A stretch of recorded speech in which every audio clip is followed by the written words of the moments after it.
इस पौधे के बारे में यदि हम भारतीय जान लें और इसकी पहचान कर लें तो किसी को भी खांसी की समस्या नहीं रहेगी।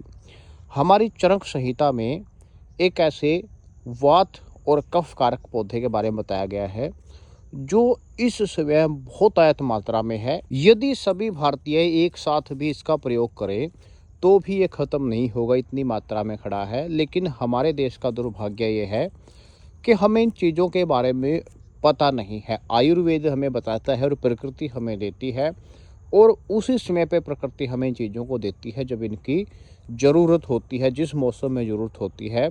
भारत में तरह तरह के मौसम हैं और दवाइयाँ भी जिस मौसम में जो बीमारी आती है उसी के अनुसार प्रकृति हमें देती है। लेकिन हमारा दुर्भाग्य सिर्फ ये है कि हमें इन चीज़ों के बारे में कोई बताता नहीं है। इसलिए सबसे पहले तो आपसे निवेदन करूँगा कि इस वीडियो को ज़्यादा से ज़्यादा लोगों तक शेयर करें, ताकि अब सर्दियों में आने वाले मौसम में किसी को भी यदि खांसी की समस्या होती है, वात और कफ का कोई भी रोग होता है, गले की कोई भी बीमारी होती है, उसमें वो इसका इस्तेमाल कर पाएँ। कैसे इसका इस्तेमाल किया जाता है, इसकी पहचान क्या है और किस नाम से ये जाना जाता है और इसकी दवाई आप बना कैसे सकते हैं। मेरे सामने जो पौधा है इसको कासमर्दा के नाम से जाना जाता है। इसको संस्कृत में कसमर्द और कासमर्द के नाम से जाना जाता है। हिंदी में हम इसको कसौंदी के नाम से जानते हैं। इस पौधे की आप पहचान किस तरह से करोगे? सबसे पहले तो आप इसके पत्तों को देख करके इसकी पहचान कर सकते हैं। ये पौधा औसतन आपको 1 मीटर की ऊंचाई तक बढ़ा हुआ मिलता है। झाड़ी नुमा ये पौधा होता है और मैक्सिमम इसकी जो हाइट है 1.5 से 2 मीटर तक जा सकती है। इसके पत्ते आपको आगे से नुकीले मिलेंगे।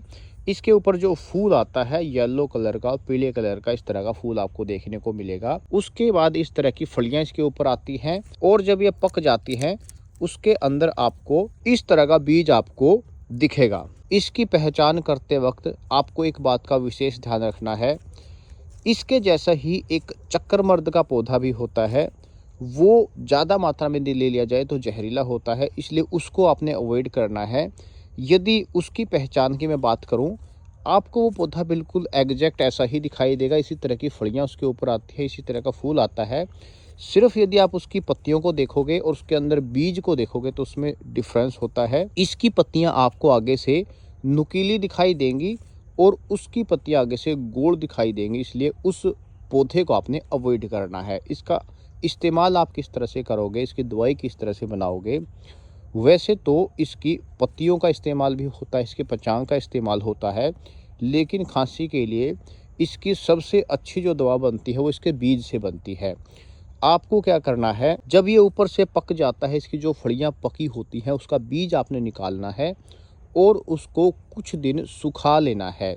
जब वो सूख जाए तो उसका आपने पाउडर बनाना है और 1 से 2 ग्राम की मात्रा पाउडर लेकर के और उतनी ही मात्रा में शहद उसके अंदर मिला करके उसको सुबह सुबह आप चाटोगे और रात को सोने से पहले भी इसको चाट सकते हैं। यदि आपको पुरानी सूखी खांसी है तो आप इसके पाउडर के अंदर इतनी ही मात्रा में यष्टि मधु का पाउडर और काली मिर्च का पाउडर मिला करके फिर उसको 1 से 2 ग्राम, इसका जो मिश्रण बनेगा उसको 1 से 2 ग्राम शहद के साथ चाट सकते हैं। यदि इसके बारे में कुछ और पूछना चाहते हैं मुझे आप नीचे कमेंट करके पूछ सकते हैं। यदि आप चाहते हैं कि मैं इसकी दवाई आपको बना करके दिखाऊं तो मुझे नीचे कमेंट में खांसी लिख करके भेजिए।